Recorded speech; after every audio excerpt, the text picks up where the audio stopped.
60세 이상이라면 오늘 이야기를 반드시 들어야 합니다. 많은 분들이 이렇게 말씀하시지요. 나이 들면 무릎이 아픈 건 당연한 거 아니에요? 하지만 사실은 그렇지 않습니다. 통증은 자연스러운 노화가 아니라 돌보고 지켜야 하는 경고 신호입니다. 저는 진료실에서 수많은 어르신들을 만났습니다. 그중 한 분, 75세 할아버지께서 이런 고백을 하셨습니다. 밤만 되면 무릎이 시려서 이불 속에서도 잠을 이루지 못했습니다. 그런데 매일 아침과 저녁 손가락으로 한 동작을 하면서부터 놀랍게도 시림이 사라졌습니다. 그 한 동작은 바로 손가락 지압입니다. 단순해 보이지만 혈액순환을 살리고 관절 주변 근육을 풀어주는 강력한 힘을 가지고 있습니다. 많은 분들이 믿지 못하실 겁니다. 정말 손가락으로 누른다고 시림이 사라진다고요? 라고 반문하시겠죠. 그러나 의학적으로도 경혈 자극이 신경과 혈관의 흐름을 바꾼다는 연구가 점점 늘어나고 있습니다. 여기서 중요한 사실 하나를 알려드리겠습니다. 지금 무릎이 시린 증상을 방치하면 10년 후 무릎 근육의 알펀사이 사라질 수 있습니다. 반대로 오늘부터 작은 습관을 바꾼다면 회복은 충분히 가능합니다. 흥미로운 점은 이 손가락 지압법이 단순히 무릎만 살리는 게 아니라는 겁니다. 혈액순환을 살리고 관절 속 염증을 가라앉히고 걷는 기운을 다시 불어넣어 줍니다. 의사마다 의견이 다를 수도 있습니다.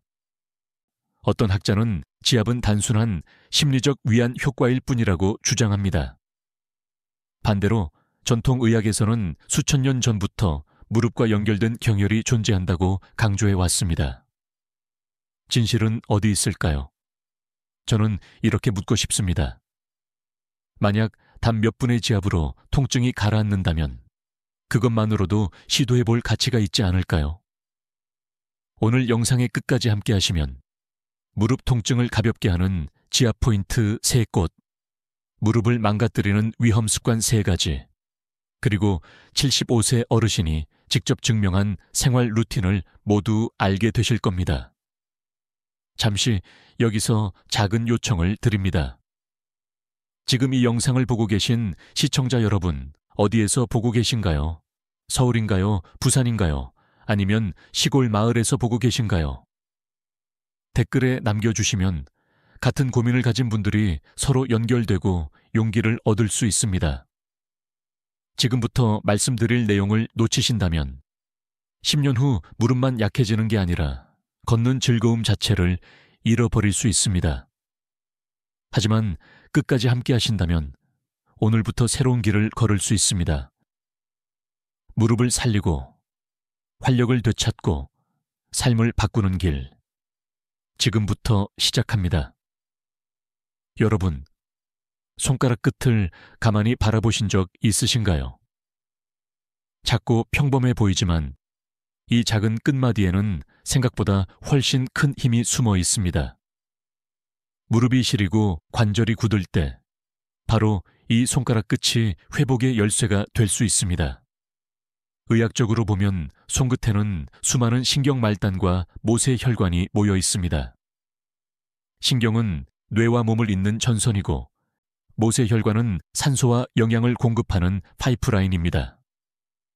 우리가 손가락으로 특정 부위를 지그시 누를 때 단순히 살을 누르는 것이 아니라 신경과 혈관을 자극하며 몸 전체의 흐름을 깨우는 것입니다.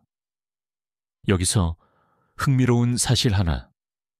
최근 한 연구에서 손가락 지압을 꾸준히 한 노인 그룹은 무릎 통증의 정도가 눈에 띄게 줄어들고 보행 속도도 빨라졌다는 결과가 발표되었습니다.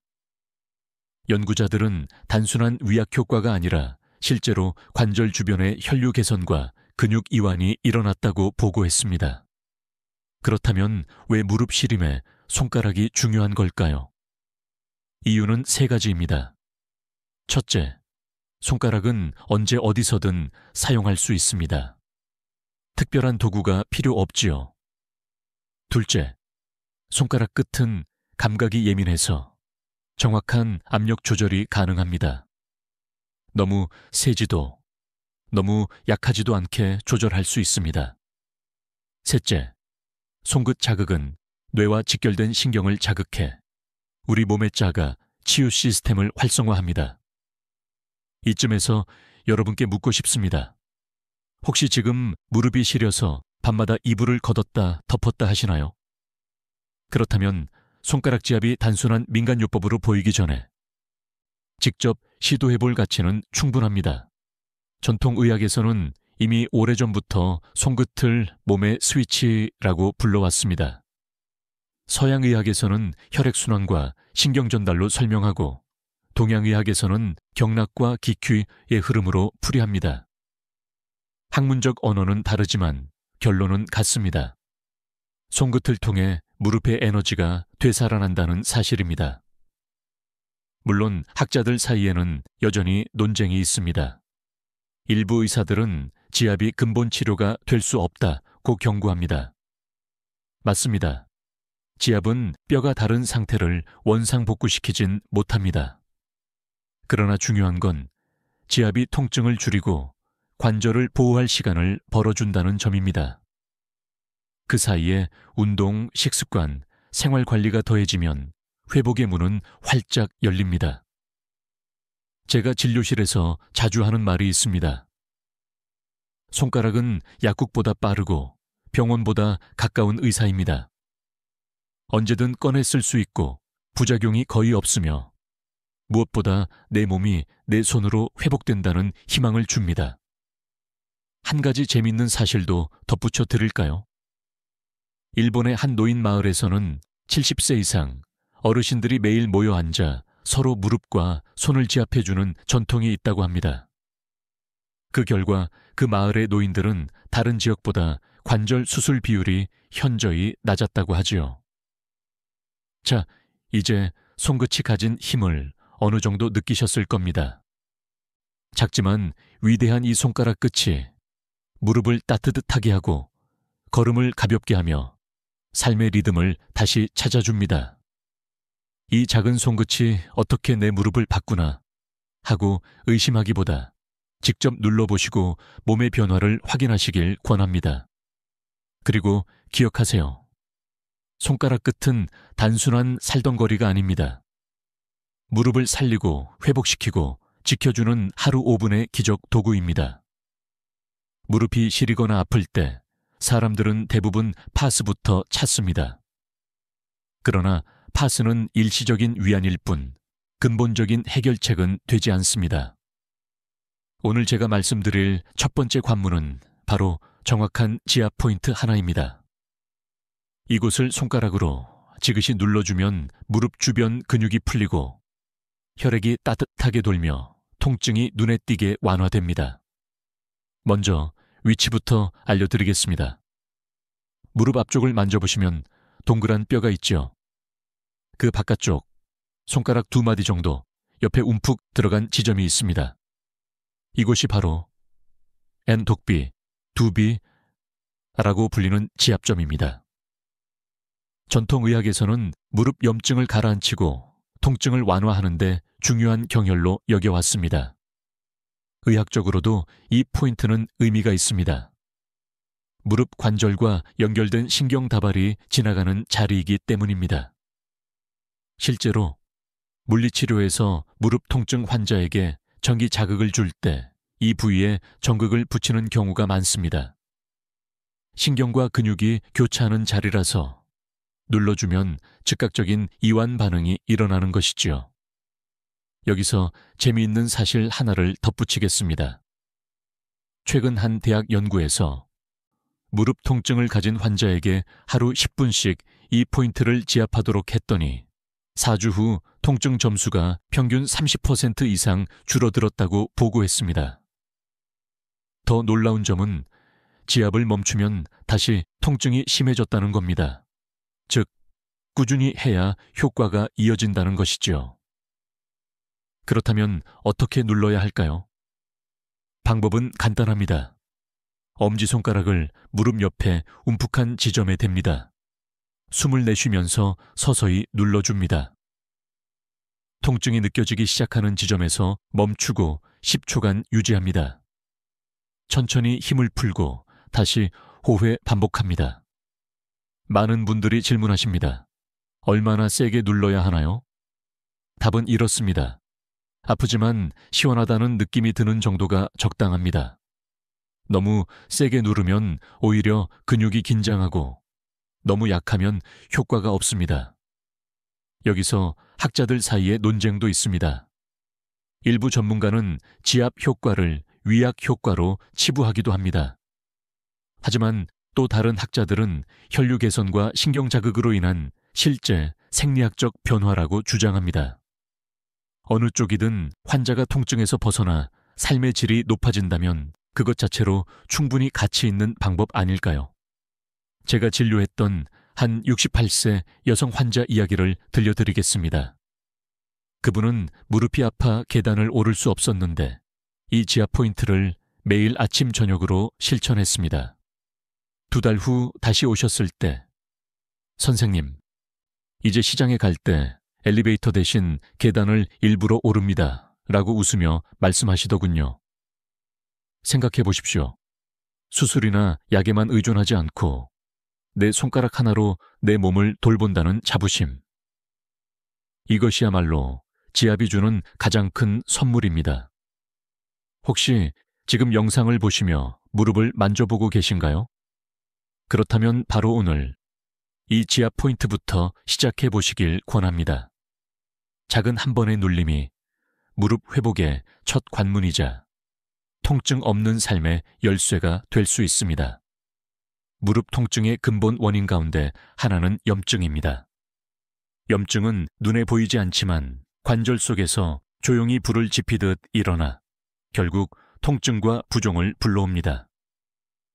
오늘은 그 염증을 가라앉히는 의학적으로도 주목받는 지압 포인트를 말씀드리겠습니다. 그 위치는 무릎 안쪽, 슬개골, 바로 아래에 자리한 혈의 액시의 하이라는 지점입니다.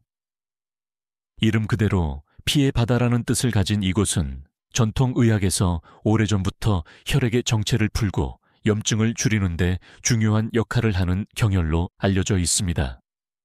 무릎이 시리거나 부을 때 바로 이 포인트를 누르면 진통제 대신 진정작용을 경험하는 분들이 많습니다. 서양의학적 관점에서도 설명이 가능합니다. 혈의 지점은 무릎 주위 큰 근육과 혈관이 만나는 곳에 위치합니다. 이 부위를 지압하면 관절액의 순환이 원활해지고 근육 긴장이 풀리면서 염증 반응이 완화됩니다. 실제로 몇몇 소규모 임상 연구에서 이 포인트를 4주 이상 꾸준히 지압한 그룹이 대조군보다 통증 감소와 관절 기능 향상에서 더 좋은 결과를 보였습니다. 재미있는 일화도 있습니다. 일본의 한 장수 마을에서는 노인들이 아침마다 무릎을 쓰다듬듯 혈회를 눌러주고 하루를 시작한다고 합니다. 그 마을 어르신들은 관절염 진단율이 낮고 계단을 오르내리는 능력이 또래보다 뛰어나다는 조사 결과가 있었습니다. 송긋 하나로 하루가 가벼워진다. 는 그들의 말은 단순한 속담이 아니라 실제 경험에서 나온 지혜입니다. 방법은 어렵지 않습니다. 의자에 앉아 무릎을 90도로 구부립니다. 무릎 안쪽을 손바닥으로 만져보면 뼈와 뼈 사이에 부드럽게 들어간 지점이 있습니다. 엄지손가락을 대고 15초간 지그시 눌러줍니다. 이를 아침, 저녁으로 5회씩 반복해 보세요. 여기서 중요한 건 호흡과 마음가짐입니다. 억지로 힘을 주지 말고 내 무릎에 열기를 식히고 있다는 이미지를 떠올리면서 누르시면 더 깊은 이완 효과를 경험할 수 있습니다. 물론 모든 학자가 이 효과를 인정하는 건 아닙니다. 일부는 지압이 단지 주의를 다른 곳으로 돌리는 역할일 뿐이라고 주장합니다. 하지만 실제 환자들의 경험은 다릅니다. 약을 끊고도 수술을 미루고도 손가락 하나로 불편이 줄어든다면 그것만으로도 큰 의미 아닐까요? 저는 환자들에게 늘 이렇게 묻습니다. 만약 매일 3분의 지압으로 무릎이 편안해진다면 해보지 않을 이유가 있을까요? 이 질문 앞에서 고개를 저으신 분은 거의 없었습니다. 이제 여러분께도 권하고 싶습니다. 혈해라는 은밀한 포인트를 오늘부터 실천해 보십시오. 무릎에 불이 가라앉고 걸음걸이가 한결 부드러워질 것입니다. 무릎은 다시 따뜻해지고 걷는 즐거움은 다시 살아날 수 있습니다. 작은 손가락의 힘이 염증을 진정시키고 통증을 멀리 보내며 당신의 일상을 회복시켜 줄 것입니다.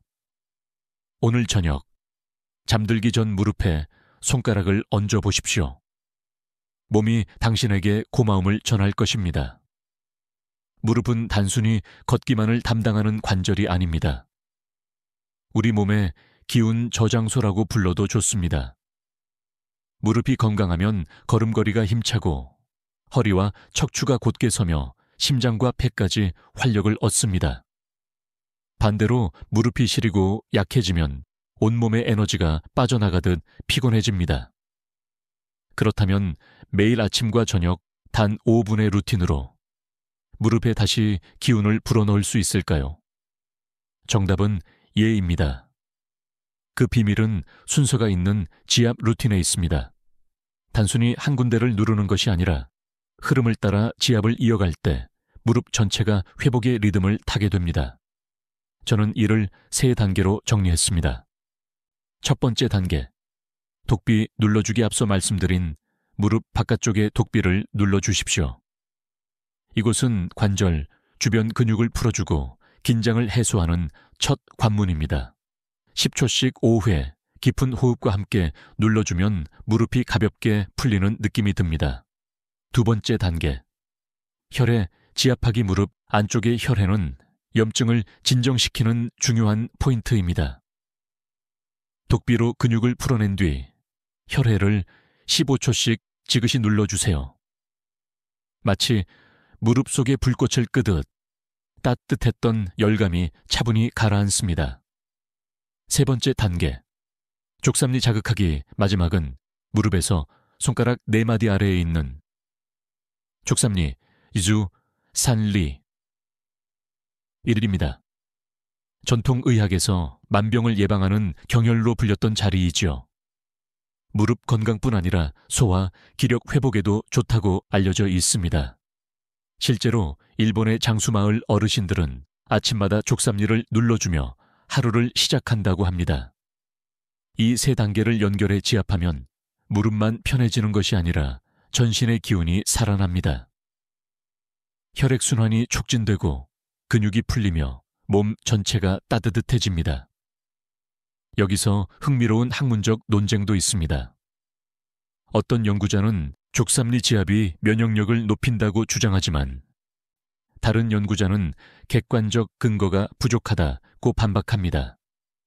그러나 실제 어르신들의 체험담은 분명합니다. 매일 지압을 실천한 분들은 예전보다 덜 피곤하다, 무릎이 시리지 않는다, 걷는 게 즐겁다고 말합니다. 과학적 수치와 생활 체험 사이에 다소 차이가 있더라도 몸이 느끼는 변화는 무시할 수 없는 진실입니다. 한 가지 사례를 말씀드리겠습니다. 72세 여성 환자분이 계셨습니다. 무릎 통증 때문에 새벽 시장에 가는 일이 힘들었는데 제가 알려드린 지압 루틴을 2달간 꾸준히 실천하셨습니다. 어느 날 외래에서 환히 웃으며 이렇게 말씀하셨습니다. 선생님, 이제는 오히려 새벽에 먼저 일어나서 지압을 하고 시장을 갑니다. 기운이 다시 돌아온 것 같아요. 생각해 보십시오. 매일 아침 단 5분, 손가락 하나로 내 몸에 활력을 불어넣는다는 것. 얼마나 간단하면서도 든든한 방법입니까?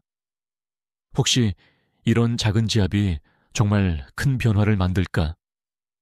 의문이 드시나요? 그렇다면 스스로에게 물어보세요. 만약 5분 투자로 5년 더 자유롭게 걸을 수 있다면 나는 해보지 않을 이유가 있을까?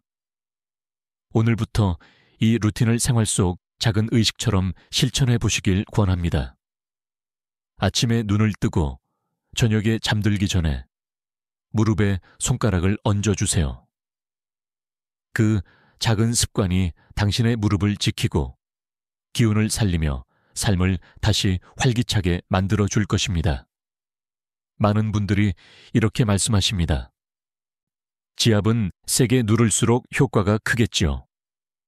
하지만 이것이 바로 무릎을 망치는 첫 번째 함정입니다. 지압은 힘자랑이 아닙니다.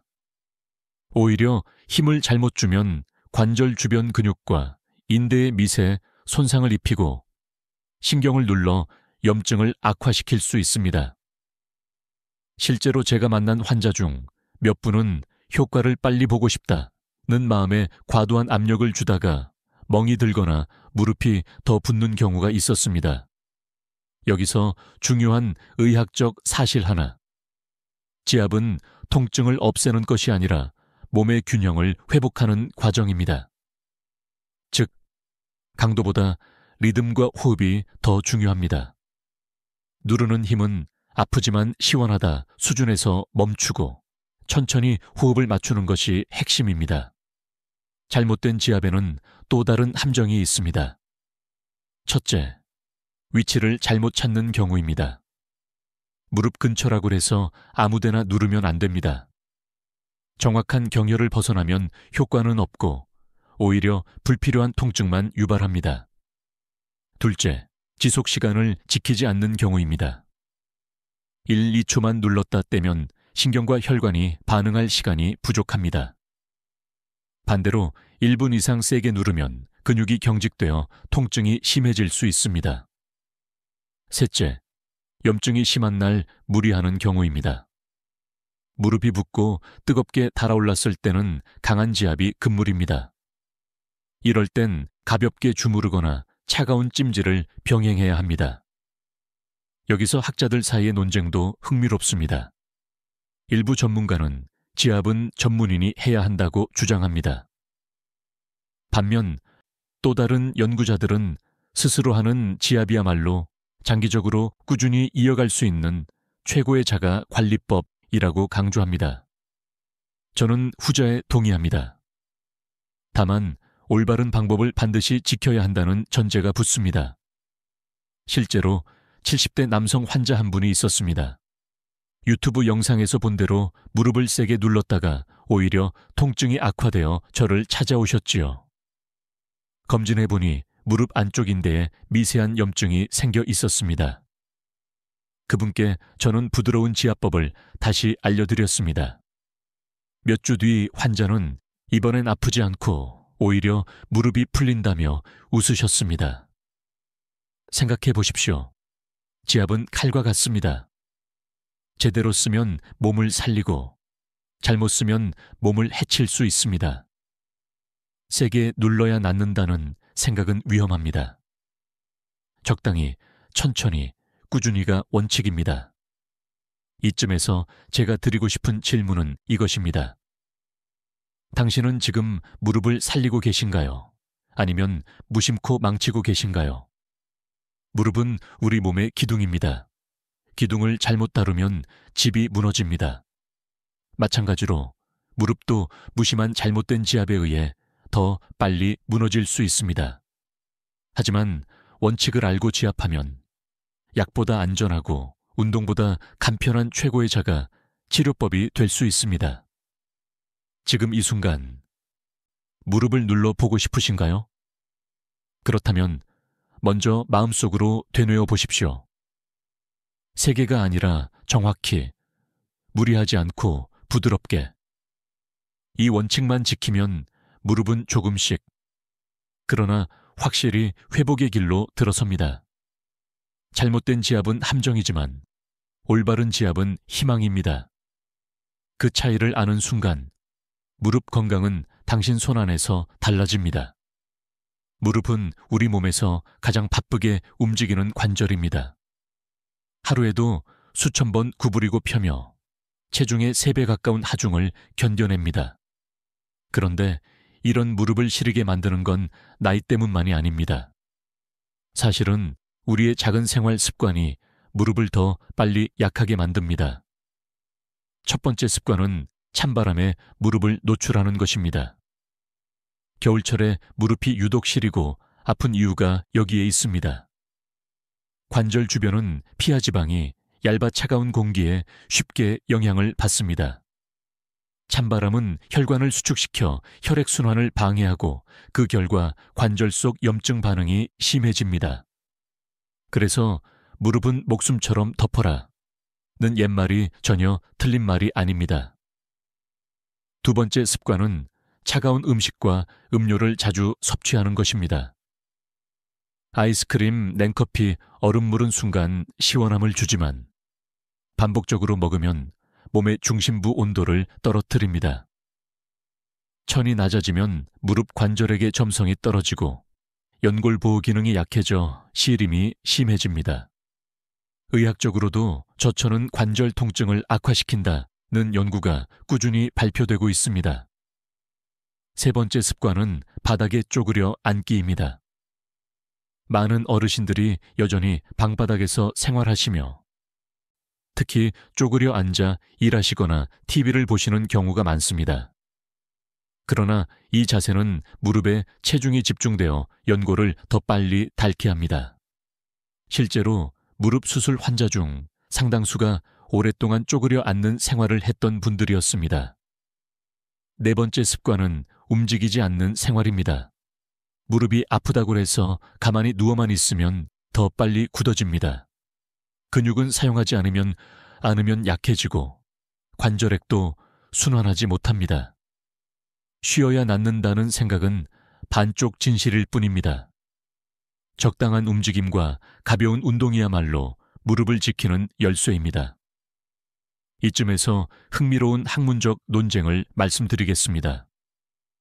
일부 전문가는 무릎 통증이 있을 때는 절대 움직이지 말라고 주장하지만 또 다른 전문가는 적절한 운동이야말로 최고의 치료라고 강조합니다. 어느 쪽이 맞을까요? 답은 무리하지 않는 범위에서 움직이는 것입니다. 움직이지 않으면 퇴행이 빨라지고 과도하게 움직이면 손상이 커집니다. 균형이 중요합니다. 제가 진료했던 한 70대 여성 환자는 여름 내내 냉수를 즐겨 마시고 바람이 부는 저녁에도 무릎을 덮지 않고 산책하셨습니다. 결국 무릎이 붓고 시린 증상으로 병원을 찾으셨지요. 제가 생활 습관을 바꾸라고 조언 드렸습니다. 차가운 물은 줄이고 무릎에는 항상 보호대를 하세요. 바닥에 쪼그려 앉는 것도 피하시고요.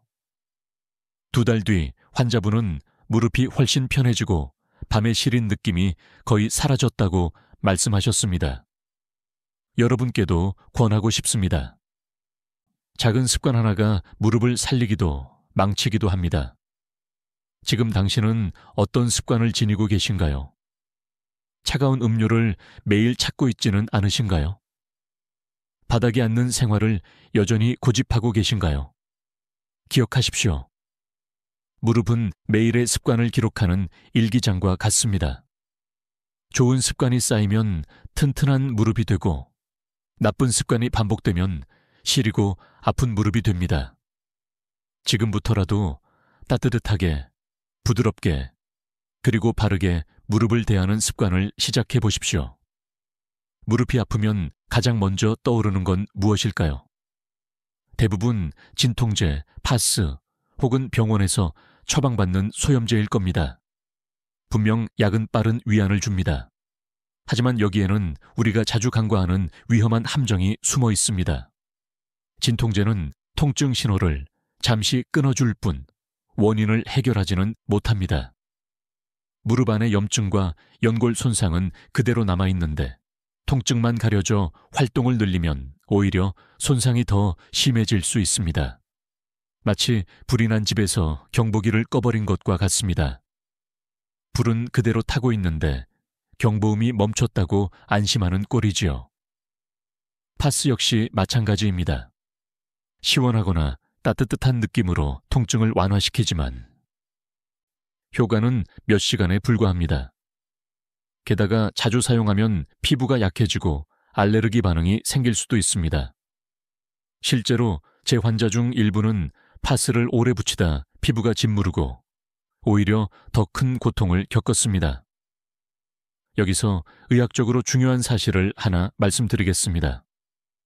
소염 진통제 NSAIDs는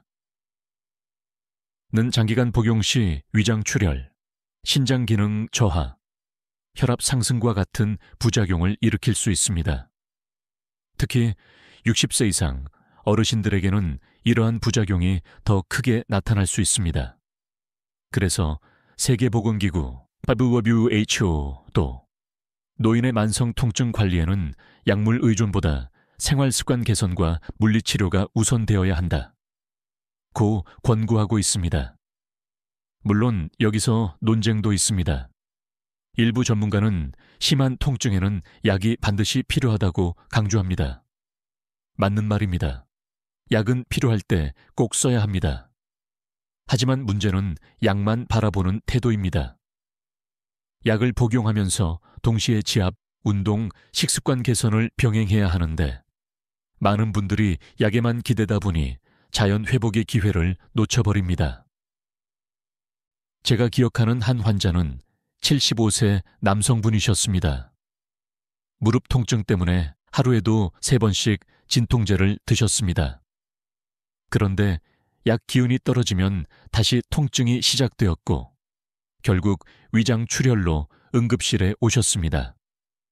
그 이후로 그는 지압법과 스트레칭을 꾸준히 실천했습니다. 몇 달 후 그는 이렇게 말씀하셨습니다. 약은 잠시 날 도와줬지만 결국 내 무릎을 살린 건 내 손가락이었습니다.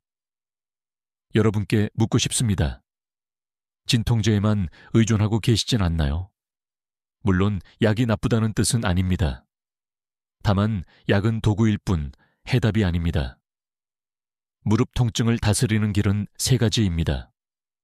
약으로 당장의 고통을 줄이고 지압과 생활 습관으로 회복을 돕고 운동과 영양으로 근본을 지키는 것. 이 3가지가 균형을 이룰 때 비로소 무릎은 오래 버팁니다. 약에만 기대면 기둥 하나로 집을 떠받치는 것과 같습니다. 언젠가는 무너집니다. 하지만 지압, 운동, 생활관리라는 3개의 기둥을 세우면 무릎은 오랫동안 든든하게 서 있을 수 있습니다. 오늘부터 약을 드신다면 이렇게 기억해 두십시오.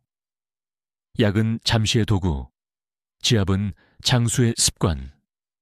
약에 의존하지 말고 약을 보조로 삼으십시오. 그렇게 할 때 당신의 무릎은 진짜 회복의 길을 걸어갈 수 있습니다. 무릎은 하루아침에 망가지지 않습니다.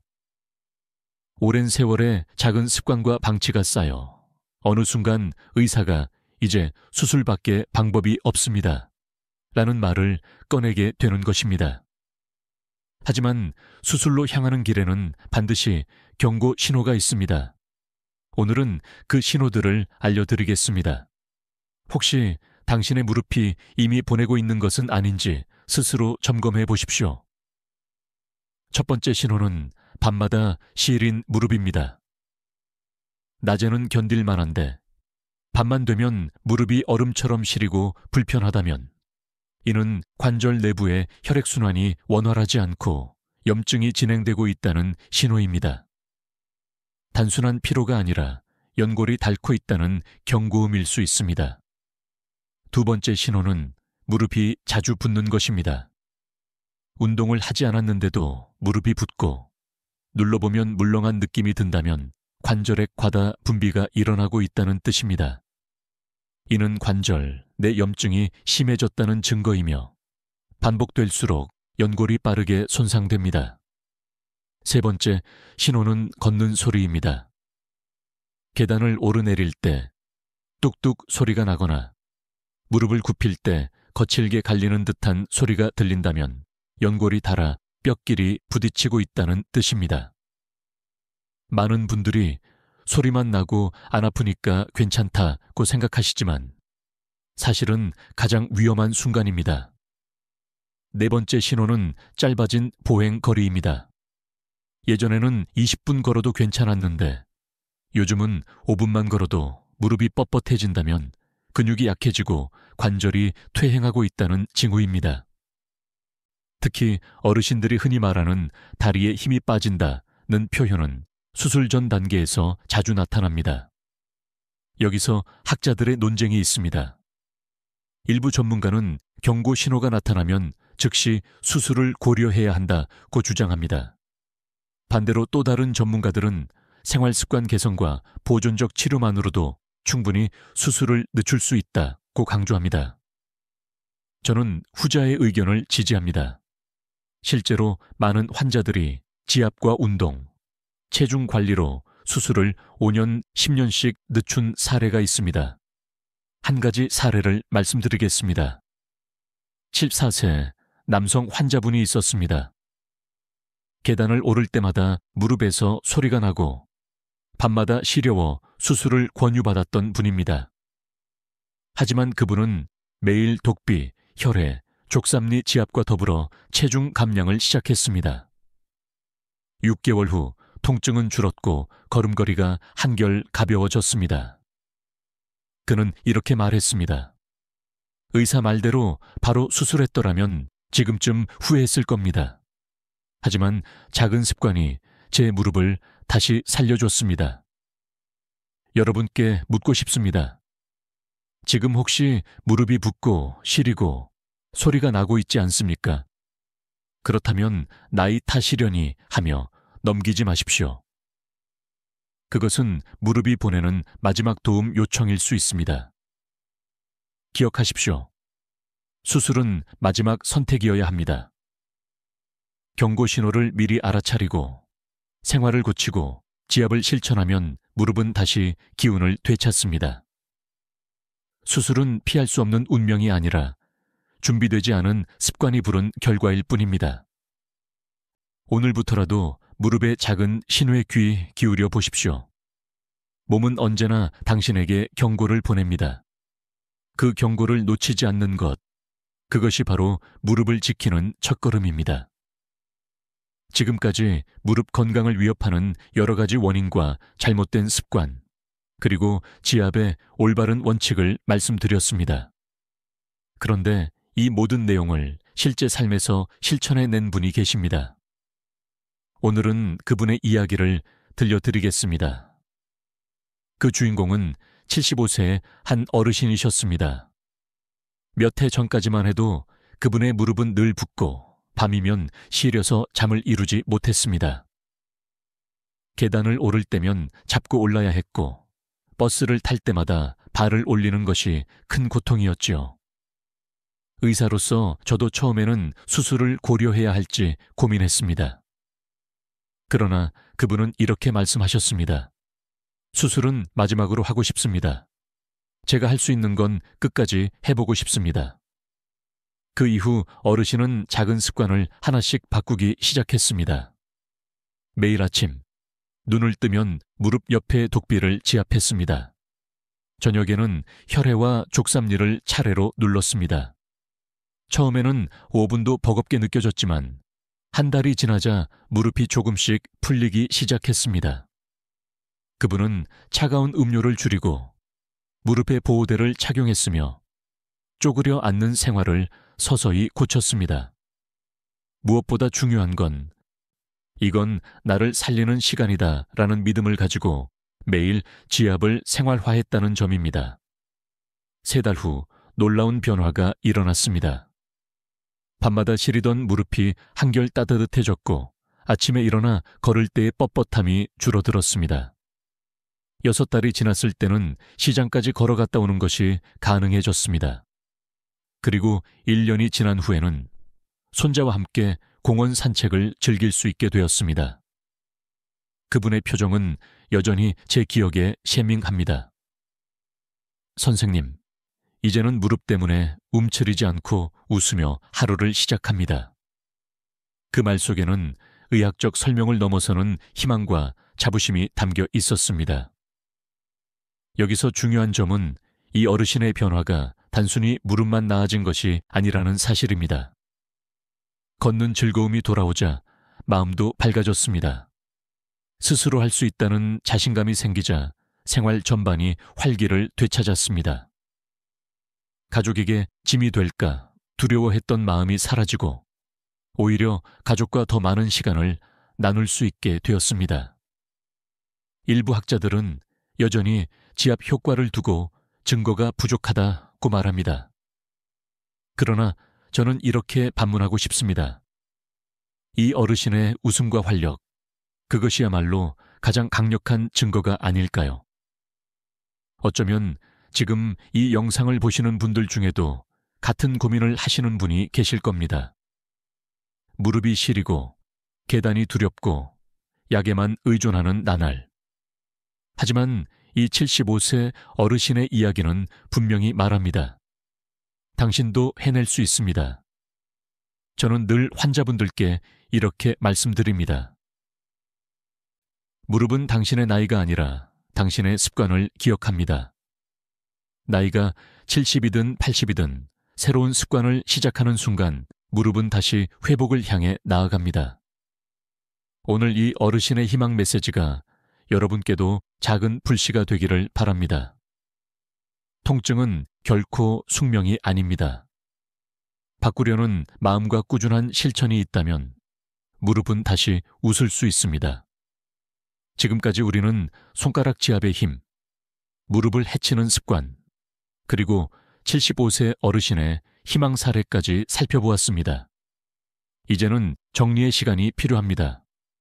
왜냐하면 무릎 건강은 하루아침에 만들어지는 것이 아니라 좋은 습관과 나쁜 습관의 선택이 쌓여 만들어지기 때문입니다. 좋은 습관은 무릎을 살립니다. 하루 아분의 지압으로 근육과 혈액의 흐름을 깨우고 따뜻한 찜질로 무릎의 긴장을 풀어주며 걷기와 가벼운 스트레칭으로 관절을 튼튼하게 만듭니다. 반대로 나쁜 습관은 무릎을 망칩니다. 차가운 음식과 음료는 무릎 속의 열기를 빼앗고 바닥에 쪼그려 앉는 습관은 연골을 빠르게 닳게 하며 약에만 의존하는 태도는 몸의 회복력을 잊게 만듭니다. 생각해 보십시오. 결국 무릎의 미래는 우리가 매일 택하는 선택에 달려 있습니다. 같은 하루라도 어떤 이는 지압을 하고 어떤 이는 그냥 통증을 참고 지나갑니다. 그 차이가 쌓여 1년, 5년, 10년 후에는 전혀 다른 길로 이어집니다. 이쯤에서 저는 환자분들께 늘 이런 질문을 던집니다. 당신의 무릎은 지금 어떤 길을 걷고 있습니까?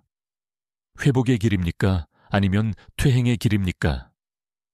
학자들 사이에서는 늘 논쟁이 있습니다.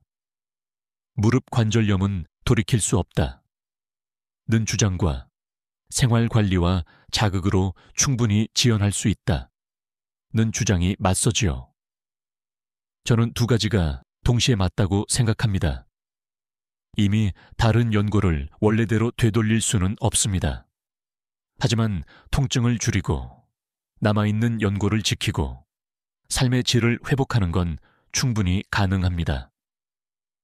그것이 바로 오늘부터 시작할 수 있는 무릎 건강의 길입니다. 제가 기억하는 한 68세 여성 환자분은 무릎 때문에 손자와 함께 놀아주지 못해 늘 속상해 하셨습니다. 그러나 매일 지압과 스트레칭을 꾸준히 이어간 결과 지금은 아이와 함께 놀이터까지 걸어가 공을 차며 웃음을 나누십니다. 그분은 제게 이렇게 말씀하셨습니다. 무릎이 나아지니 마음까지 젊어졌습니다. 바로 이것이 핵심입니다. 무릎이 좋아지면 단순히 통증이 줄어드는 것에서 그치지 않습니다. 삶이 다시 활기를 찾고 자신감이 생기며 가족과 함께하는 시간이 더욱 풍성해집니다. 혹시 지금 영상을 보시면서 나도 가능할까? 망설이시는 분이 계십니까? 제가 드리고 싶은 답은 명확합니다. 예, 가능합니다. 나이가 문제가 아닙니다. 시작하지 않는 것이 문제입니다. 오늘부터라도 작은 선택을 해보십시오. 잠들기 전 무릎을 5분간 지압하기, 찬 음료 대신 따뜻한 차를 마시기, 바닥 대신 의자 생활로 자세 바꾸기. 이 세 가지만으로도 무릎은 달라집니다. 무릎은 우리에게 말합니다. 나는 아직 회복할 수 있다. 그 목소리에 귀 기울이십시오. 오늘이 무릎 건강을 다시 시작하는 날입니다. 이제 모든 이야기를 마무리할 시간입니다. 오늘 우리는 손가락 지압이 어떻게 무릎을 따뜻하게 하고 시림과 통증을 줄이며 삶의 기운을 되찾아 주는지를 함께 살펴봤습니다. 그런데 중요한 건 이 지식이 머릿속에서 멈추는 것이 아니라 당신의 손끝에서 바로 실천되는 것입니다. 의학은 늘 이렇게 말합니다. 행동이 약이다. 수많은 연구와 논쟁, 그리고 이론들이 있더라도 결국 무릎을 살리는 건 당신이 오늘 하는 작은 실천입니다. 자, 지금 영상을 보면서 무릎 옆을 한번 만져보십시오. 독비, 혈액, 족삼리, 이미 위치를 알고 계실 겁니다. 이제 엄지손가락으로 가볍게 눌러보세요. 호흡을 천천히 내쉬면서 10초간 지그시 눌러주는 겁니다. 그 순간 느껴지는 약간의 통증, 그리고 풀리듯 오는 시원함. 그것이 바로 무릎이 보내는 회복의 신호입니다. 정말 이렇게 간단한 동작이 효과가 있을까? 의문이 드실 수도 있습니다. 하지만 앞서 소개한 75세 어르신은 매일 이 지압을 반복하며 무릎 건강을 되찾았습니다. 그는 약의 부작용에 시달리지 않았고 수술의 두려움에서도 벗어날 수 있었습니다. 그리고 무엇보다 다시 걸을 수 있다는 희망을 손수 확인했습니다. 학자들은 여전히 논쟁을 이어갑니다. 지압은 단순한 심리 효과다라는 주장과 혈류 개선과 신경 자극을 통한 실제 치료 효과다라는 주장이 맞서고 있습니다. 하지만 당신의 삶에서 중요한 건 논쟁의 결론이 아닙니다. 중요한 건 당신의 무릎이 좋아지는가, 아니냐입니다. 그리고 수많은 어르신들이 이미 좋아진다고 증언하고 있습니다. 이제 당신 차례입니다. 오늘부터 하루 5번, 단 1분만 무릎을 눌러보십시오. 아침에 눈을 뜰 때, 식사 후 잠깐의 여유 시간에, 저녁 산책 후 집에 돌아와서 TV를 보며 쉬는 시간에, 잠들기 직전 하루를 마무리하며 이 작은 의식이 쌓여 당신의 무릎을 바꿉니다. 그리고 여기서 제가 꼭 부탁드리고 싶은 것이 있습니다. 지금 이 영상을 보신 분들, 아래 댓글에 남겨주세요. 오늘부터 나는 무릎 지압을 시작합니다.